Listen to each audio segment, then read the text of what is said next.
Hello there, welcome to the Saroy channel, wherever you are in the world, and so much love to each and every one of you. How are you doing? I do hope you're doing remarkably well. Go and spoil yourself, get yourself something effervescent and sparkling to drink, something cool and refreshing, or something warm and soothing, because I've got a lovely story for you tonight. This is part 2 of the story that we listened to last night. So let's continue with our story, shall we? But before we get started, don't forget to subscribe to the channel, click the notification bell and the thumbs up. And let's continue with last night's story. When I left the Miller property, the so-called scene of the clandestine abduction that had occurred the previous night, I didn't know what to think. There were 2 women living in a farmhouse, terrified of Zachariah Miller, whom, although capable of acting out on his threats, would never harm his own grandson or his daughter Greta. In my opinion, once a bully, always a bully. The young woman Greta was not seeing the father of her own baby anymore. She was terribly afraid her own father would harm him. So instead, Greta had ended her loving relationship with Walker in order to protect him from her father's clutches. By all accounts, both women were very good at sacrificing themselves and their own happiness on behalf of Zachariah Miller. He certainly had some kind of powerful hold over both of the women. Both women swore blind that Walker was not capable of snatching his own child. But something wasn't adding up. I felt I'd overlooked an invaluable detail, or that the Millers had been keeping a crucial piece of information from me that would make the puzzle pieces fit together perfectly. I knew that the police search party that I would organise in the next few minutes was unlikely to be very fruitful.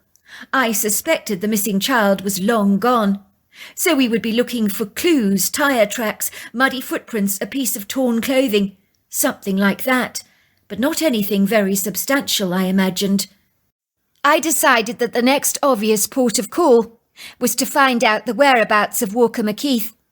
But locating the young man was like looking for a needle in a haystack. Both parents were exceedingly guarded and uncooperative when I asked them any questions in this regard, which only served to heighten my suspicions still further, as I believed that Walker was in some way connected to this cryptic mystery. But as to why, I couldn't fathom. Why would he risk so much to steal away his own child from the Miller residence? Nothing was making any sense at all. "What is this about, officer?" says Mrs. McKeith, who was looking exceedingly flustered when I began to ask her awkward, uncomfortable questions about her son, especially when I asked her if there was a possibility that he might be responsible for abducting her grandson. "Oh, honestly, officer, I can't believe you're asking me this," she says, wiping the curls of dark hair away from her face. "The idea is nonsensical, absolutely nonsensical. I take offence to your suggestion. I assure you, officer, my son would never abduct his own child. He wouldn't do something like that. This is my grandchild we're talking about. We all want what's best for him. My son knows that little Jamie belongs with his mother. Walker is broken-hearted, officer, not to be involved in his own child's life. But no, he'd never abduct his own son. Suffice to say, officer, we would also love to see our own grandchild. But that Zachariah Miller, no, he's not a good man. He won't let us see our grandchild under any circumstances unless we take him to court, which we fully intend to do. He can't get away with treating us as outsiders. We deserve to be part of our grandchild's life. Walker is so in love with Greta, but the girl just blew him off. If you ask me, the apple doesn't fall far from the tree. It's that family. They're hiding something. I know they are. They know exactly where little Jamie is. You mark my words, they do. They'd like to make him disappear off the face of the earth so that we never get to see him again. It's terribly convenient, isn't it? Let me tell you, officer, there's something wrong with that family. They're not right in the head, if you ask me." "You do appreciate, Mrs. McKeith, that I need to locate your son to eliminate him from my inquiries. This is very serious, this investigation. It concerns the abduction of a child. It's crucial we find your grandson, little Jamie. It's very important for me to talk to your son, Walker, to see if he can shed any light on this enigmatic mystery. I feel I need to warn you, Mrs. McKeith. If your son is any way responsible for abducting his child, he could be in serious trouble with the law, and is at very grave risk of being charged with parental abduction. You do realize that? Look, I don't know the movements of my son, officer. He hasn't been in touch with me. He left his cell phone at home and took his father's old truck, but I've absolutely no idea where he went. It's none of my business anyway what my son gets up to, officer. He's 25 years old, for goodness sake. He's a grown man. He does what he wants. I'll have you know he runs a very successful carpentry business with his friend Prt2. He's not answerable to me. Now, if you don't mind, I've got things I need to do. And please let me know, Officer Murray, when you do happen to find my grandchild. You wait and see. I'm right about this. Zachariah is behind this. I was to receive the same kind of indifferent, nonchalant, ambiguous response from Walker's father, who was exceedingly protective over his son, and quite affronted that I considered it plausible that his son might actually be responsible for his toddler's abduction. Officer, this is insanely ridiculous if you don't mind my saying so. Why are you making these insanely preposterous allegations? If our grandchild has been abducted, look no further than Zachariah Miller. He's behind this. My wife is right. Let me tell you, Sheriff, he gave my son hell for making his daughter Greta pregnant. Swore he would kill him if my son came anywhere near his daughter again. That family is seriously screwed up, officer. They're probably covering up something. You mark my words about that. I'm telling you that monster might be behind his own grandson's disappearance. It's not as far-fetched as it may sound. Nothing will surprise me when it comes to Zachariah. He's nasty. I hear where you're coming from, Mr. McKeith. But I must ask you to humour me for a moment. We cannot find your son Walker anywhere. I need to speak with him urgently, to rule him out as a suspect in his own son's abduction, in a police investigation. I'm sure you can appreciate the extreme seriousness of this matter. He was not at the carpenter workshop, which he runs with his business partner Patrick Morrison, because I've just come from there. Nice little thriving business your son is running. I spoke to Patrick Morrison, who informed me that your son took the week off at the very last minute, at a time when the carpentry shop has been inundated with orders. So Patrick was not best pleased to be left in the lurch, and understandably so. He said that your son was behaving very strangely. I need to find him. Do you have any idea where he might have gone? Any idea? Are there any favourite haunts he might gravitate towards that you know about? Mr. McKeith thought for a moment. Well, he could have gone back to our cabin by the lake. We enjoy going fishing there from time to time. The family uses the place regularly. It's a regular hangout for us when we need to relax. He could be there, I suppose. But I think if he'd planned to go there, he would have informed us about that. I took down the address and proceeded along my way to the McKeith holiday cabin by the lake. On my drive to the remote location, I received a message from dispatch, informing me that now the young woman Greta, the mother of the missing toddler, had suddenly vanished into thin air. So now the police were stepping up the search, not only to look for a little toddler, but for its mother as well. 2 people had gone missing, in the spate of a few hours, and I knew it was connected. I mean, how could it not be? I answered the phone in my car to Mrs. Miller. She was at the other end of the line. Something dreadful's happened, Officer Murray. Not only has my grandchild been abducted, but so has my daughter. She's just disappeared into thin air. We've looked for her absolutely everywhere. I've searched the entire farm. She's nowhere to be seen. Nobody saw her just vanish like that. Her cell phone is on the kitchen table, but she's nowhere to be seen. She wouldn't go anywhere without her cell phone. I'm frantic with worry. I've checked all her messages, but everything is deleted. Calm down, Mrs. Miller, will you? Take in a deep breath. Breathe in slowly and breathe out.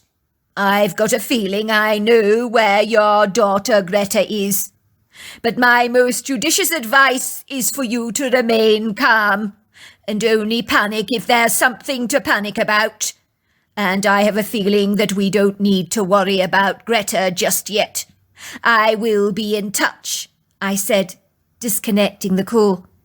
I didn't know exactly what was going on, but my gut instincts told me that I needed to get to that cabin as fast as I could, and all would soon be revealed. I've always trusted my instinctive hunches. My GPS directed me to the location. Before long, I found myself driving down a white, sandy, arenaceous driveway, through the viridescent countryside, with the prepossessing, sparkling mountain views, and a plethora of maple, sycamore and dogwood trees, richly abundant with gold, red and yellow leaves. Then I saw it, a quaint, charmingly rustic-looking old miner's cabin, cosily nestled against some undulating verdant hills that happily billowed up against an azure blue sky, overlooking a serene silvery lake, with a sandy, rather pebbly beach, and a homespun organic fishing pier. The bewitching lake was fringed by weeping willows, with pretty featherboa-like leaves that skimmed their elegant boughs over the reflective, twinkling veneer. I parked my truck next to a run-down old truck that looked so obsolete and outmoded, while the sides of the truck were covered in rust and dents. I think it looked pretty battered and beaten up, but it looked like it was still being used. I imagined it belonged to Walker, and made one hell of a noise. The keys were still in the ignition, the door unlocked, so I imagined Walker was very much around. There was a yellow light on in the cabin, and I could smell the pleasing aroma of wood smoke and pine needles that fired the air. I quietly ascended the steps of the porch and walked to the front door, almost knowing instinctively what I would find.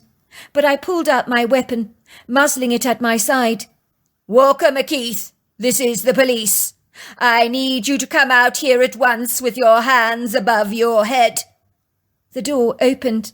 I'm greeted to the sight of Walker McKeith, a handsome-looking young man, wearing jeans and a flannel shirt, and by his side was the Miller girl, who was holding a chubby-looking toddler in her hands, with big dimples and round, inquiring blue eyes. This was the child that dozens of my officers had been scouring the countryside for hours before. These two nonchalant young people had a hell of a lot of explaining to do as far as I was concerned. I could see the young Miller girl, looking startled to see me. Her face reddens. She looks slightly sheepish as she studies her boyfriend, and then me, as if she wants to say something, but the words are struggling to come out. Finally she chides, I know what you're thinking, Officer Murray, but this is not what you think it is. So I see you found little Jamie, very safe and well, I say sarcastically. It's very nice of you, Greta, to have informed us about this. I have men on the beat as I speak, still conducting a search for you and your little toddler, knocking on doors, asking people questions. And all the time, you're perfectly safe, and so is your son. Greta looked shamefaced, regarding me bashfully, with repentant, contrite, round eyes. I was going to call, Officer Murray. I really was, she says obsequiously, but neither of us had our cell phones available. I deliberately left mine at home. I deleted all the messages, you see. Young lady, you have a lot of explaining to do. You should have contacted me at once when you found your child. What on earth is going on here? Have you any idea how many hours we've wasted looking for that toddler of yours? And by all accounts, he's now perfectly fine. At the very least, you could be charged with wasting police time and taxpayers' money. I think the two of you have some serious explaining to do.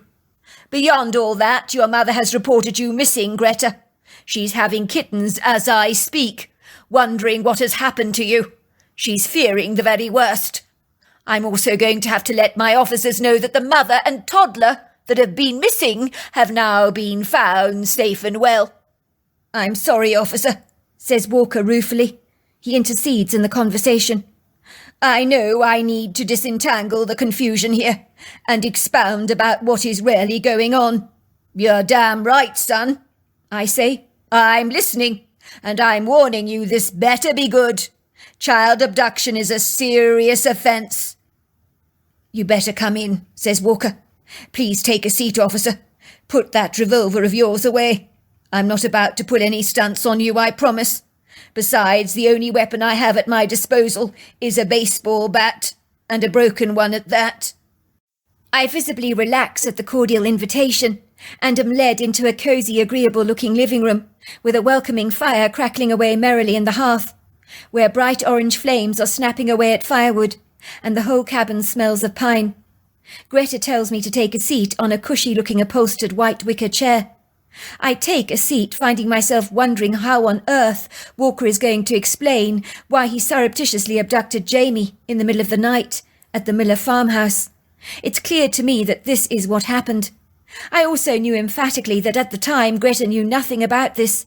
You couldn't fake a mother's concern, and Greta had been very distressed to discover little Jamie had gone. So in the beginning she had not known anything about this. So what the hell was going on? I give Walker a pointed look. You could be facing parental abduction charges, young man, so you better start talking now. Walker grimaces. He glances up at me with regretful blue eyes, brimming with sincerity. Look, officer, I know what I did was wrong, and I apologise for that most profusely, but I really felt I didn't have a choice in the matter. You see, officer, I love my son Jamie, as much as I love Greta here. But much like any other responsible parent, I want what's best for my son. I'm sure you know Greta's father, Zachariah Miller. Well, to put it mildly, he's not exactly the most approachable man you've ever met. He can't easily be reasoned with. I know he bullies his wife and Greta here very successfully, manipulating them to abide by his belief system. I hasten to say, is not always right. The man is hot-headed, impulsive, opinionated, arrogant, and mulishly stubborn. He won't always listen to sound reasoning or professional judicious advice. I knew in this disadvantageous environment that my little boy Jamie didn't stand even a fighting chance, so I had to intervene. I'm sorry, young man. You're going to have to do better than that, I say. These dissimilarities between you and Zachariah don't give you reason or excuse to enter a house in the middle of the night and abduct your son. Officer Murray, I don't think you understand exactly what I'm trying to tell you. Jamie has cancer, leukemia to be exact. The condition is serious. That's if it's not treated correctly. Although if it's treated right, the cancer will be destroyed, as the prognosis is very good. The young man's face cracks, with the passion of a devoted father that wants the very best for his son, and my heart softens as I can sense the young man's pain. I watched in stunned silence as Greta rocks her toddler on her lap. The toddler looks up at me through its bright blue eyes, as if I'm the most interesting thing he's ever seen. I think he's admiring my police uniform and cowboy hat, which I have to admit is rather dapper. The young toddler's got lots of taste. Who knows, he might follow in my footsteps one day. Officer, I have to tell you, Walker's absolutely right. I've come around to his way of thinking. You see, my father dictates everything in our household. We always abide by his stringent, strict rules, without ever thinking about the ramifications or consequences of some of our choices. Little Jamie here has had chemo, officer, for his condition, which made him incredibly sick, lethargic and listless. It was soul-destroying for us to see what the harrowing effects of the chemo was doing to him. Yet despite the fact that he was grievously sick, the chemo was actually working. My father put a stop to it, insisting that the chemo was killing his grandson, and that we needed to give my boy alternative natural treatments, which we did. But my child has been getting sicker. I failed to see it, officer. Chemo is the only thing that we can actually do that will actually kill the cancer. All well and good, and I understand what you're saying. But it doesn't explain why in the middle of the night you would abduct your own child, Walker. without telling anyone what you were doing and why you were doing it. I'm glad he abducted our boy, officer, says Greta. Really, really glad. It was the only thing he could do. You see, officer, when the police were searching, I got a message from Walker on my cell phone, telling me to get an Uber to the fishing cabin, and that he had our toddler here. He said I wasn't to tell anyone, was to trust him, and to leave my cell phone at home, and to delete all my messages. You see, Officer Murray, Walker has been doing lots of research into our child's condition. If my son doesn't continue with his chemotherapy treatment, he'll die. It may have made him seriously ill, but it's killing the cancer very successfully, and that's what we need to do. You see, Officer, Walker knew if he didn't get our child away from my home and engaged me in this earnest conversation, away from the dominating influences of a very persuasive dogmatic father, that I might not see the light of day. He's made me realise what a fool I've been, officer. If there's any crime committed against my son, it's not acknowledging what the best course of action is for him that will ultimately save his life. I have allowed my father to tell me what to think rather than to think for myself, and to study all the facts. I'm determined for Jamie to continue with the chemotherapy. It's in his best interests, officer. I know my father will not agree with my decision, but I'm going to stand up to him for the very first time in my life, for my son's sake. I'm not returning home either, officer. I love Walker, and I always have, and I'm going to marry him, regardless of what my father has to say about the matter. We're a family. We need to stick together as a team. Good on you, girl. I'm very proud of you for having so much courage. I'm glad you've finally come to your senses. You should never allow someone else to influence the choices you make for your own life. It is your life, after all, is it not? You need to research the scientific facts about your son's illness and make up your own minds about the things you need to do for him. And it seems that you have made some very judicious choices regarding him, and I certainly commend and applaud you for that. Officer, am I going to be charged with parental abduction? That's not necessary. It seems the two of you are a team, and are in agreement as to the protocol for your son's treatment. So you're on exactly the same page. We can safely say that this was a misunderstanding. I'm a father myself. If I'd been wearing your shoes, Walker, I may have made similar choices to you. It took guts doing what you did, but I'm very glad that you are resuming the treatment for your child, and good luck on that. Walker's account. Little did I know that on the night I was to abduct my son from the Miller farmhouse, that something so idiosyncratic would actually happen, that would rock my comprehension of what I really knew about the world. I have always been a very straightforward type of person.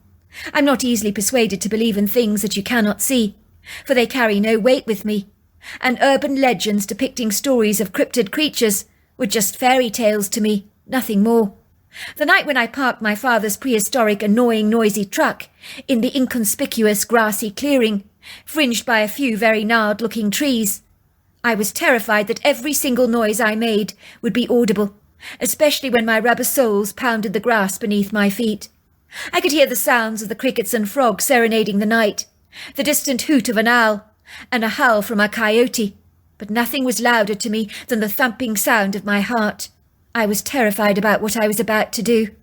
But when I watched a huge, gutsy male lion on Animal Planet fighting off 3 powerful male lions to protect his cubs, I realized he'd fight to the death for his cubs, as I should for my own son, regardless of the consequences. That single male lion did not hesitate to fight his corner, coming against 3 intimidating opponents, but his confidence and assertiveness scared his young intimidators away. But probably not for very long, because they would be back, and next time he might not be so lucky. Yet never once did this male lion bat an eyelid or even flinch to fight for the younglings under his charge. I knew I needed to do exactly the same for my son, even if ultimately I had to face the wrath of the law, or worse still, an encounter with Zachariah Miller on the staircase, holding a rifle to my head. I knew how volatile that man was. If he had a hint of what I planned to do, I could potentially be a goner, possibly pushing up the daisies. So when I climbed out of my truck, I felt as if the whole world knew what I was doing. But as I began to cautiously trek through the knee-high grass, moving stealthily towards the Miller farmhouse, I got the distinct impression I was being watched. I told myself I was imagining things, but the feeling was all-consuming. It sent an uncomfortable chill down my spine. I assure you, when you're about to do something under the cloak and dagger of darkness, you do not want to be seen by anything or anyone. It makes you feel uncomfortably vulnerable and very insecure. I pulled my torch out of my plaid jacket. It might be a small torch, but the portable small little thing packs a powerful punch. So I scanned the trees with my light, and I know I saw this huge figure, a silhouette of something very sizable, moving behind a tree. It happened so quickly that I began to doubt myself. The night was so dusky, its tenebrous density shrouded everything in its mist, so that the silhouettes of the trees and the vegetation were lost behind the obscure, murky cover. The moon was not giving much light off, for she had reclined from her night duties, so it was easy to see strange shadows and imagine you'd seen something that was there, when nothing was there at all. So I persuaded myself that my mind was taunting me, teasing me, making fun of my angst, like a provocative kid at Halloween, determined to scare the living daylights out of you.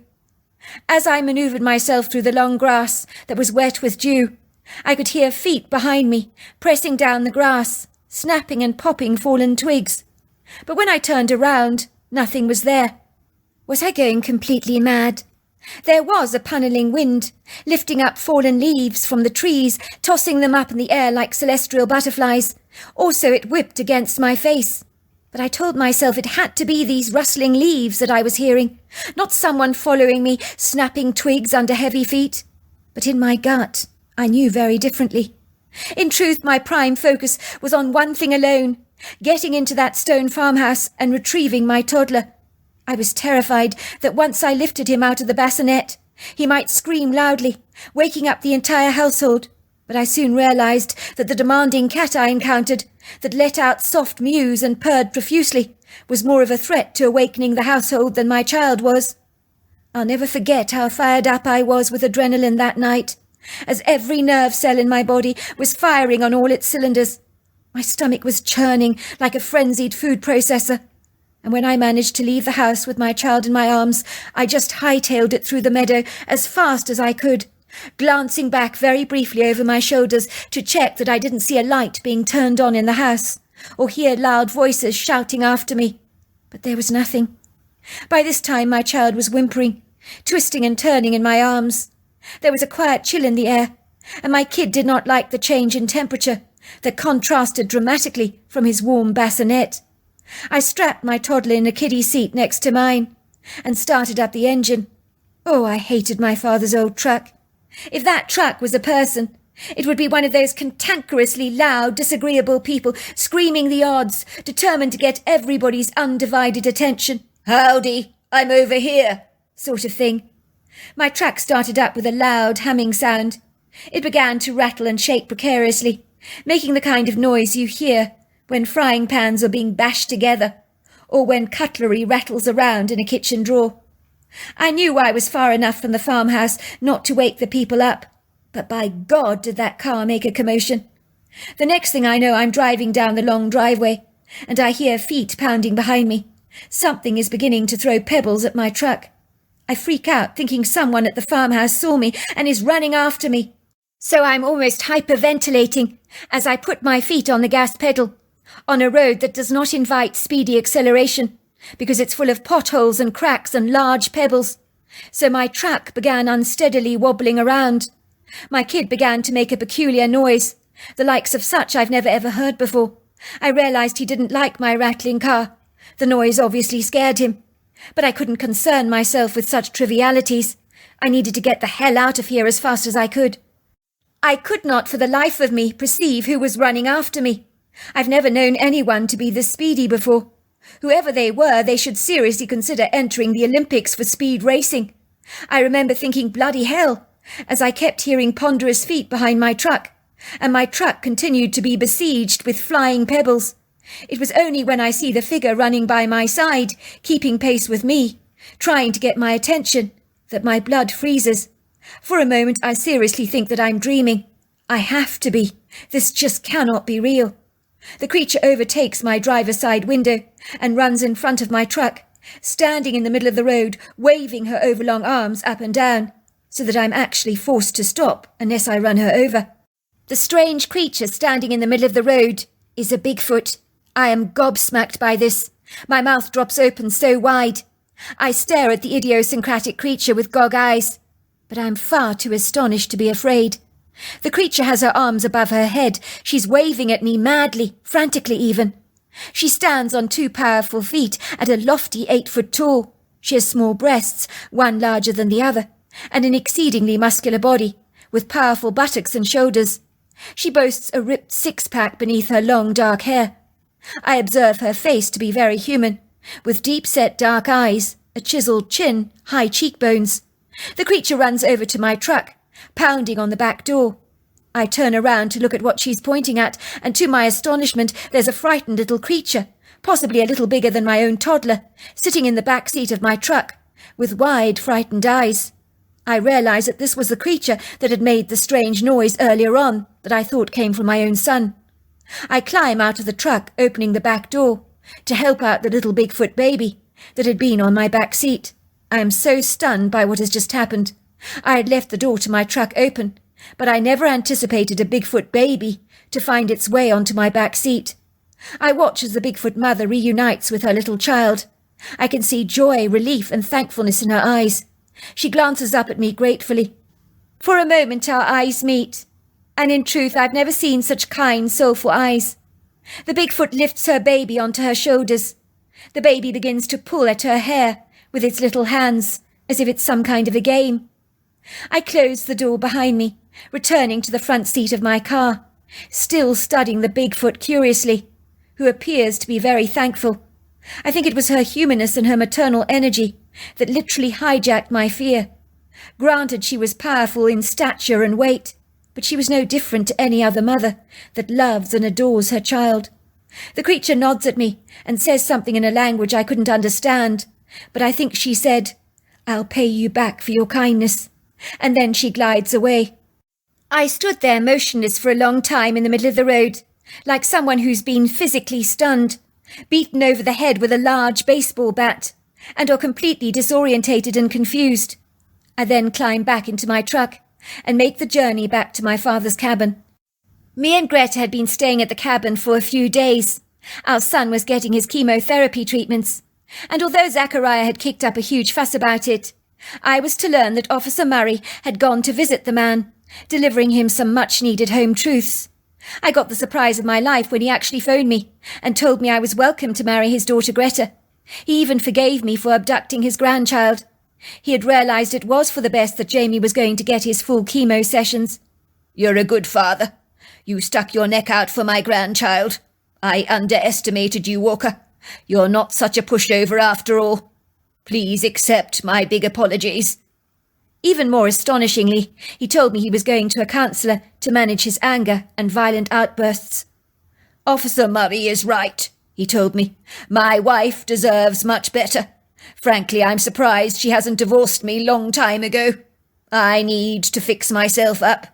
I don't know what it is that Officer Murray said to Zachariah, but he deserves a gold medal.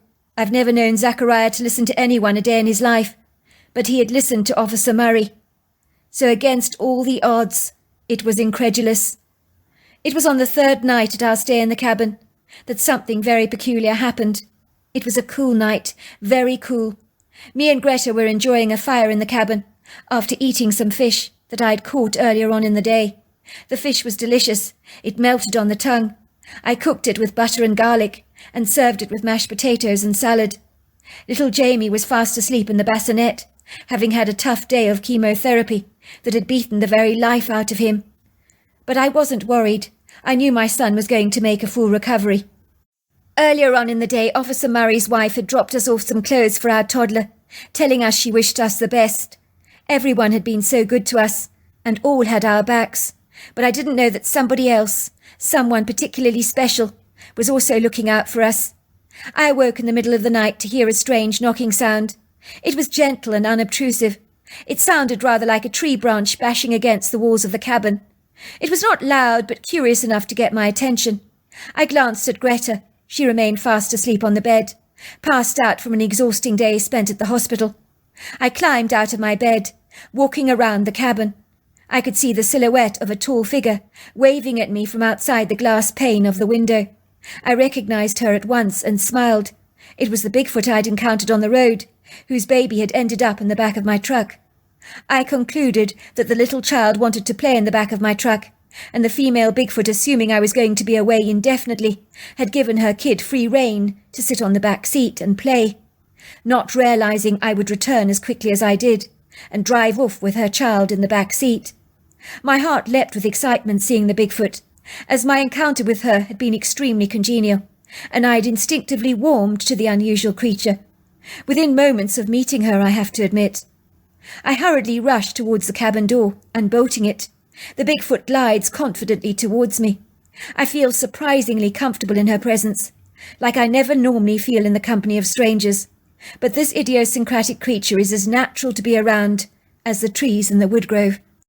She moves towards me so graciously, placing a little pebble in my hand. Imotabi salina, hi kashobovona, hi no lani no kosanasina. Put it in the water when you bathe your baby. The stone will give her strength. It's healing. He'll be better soon.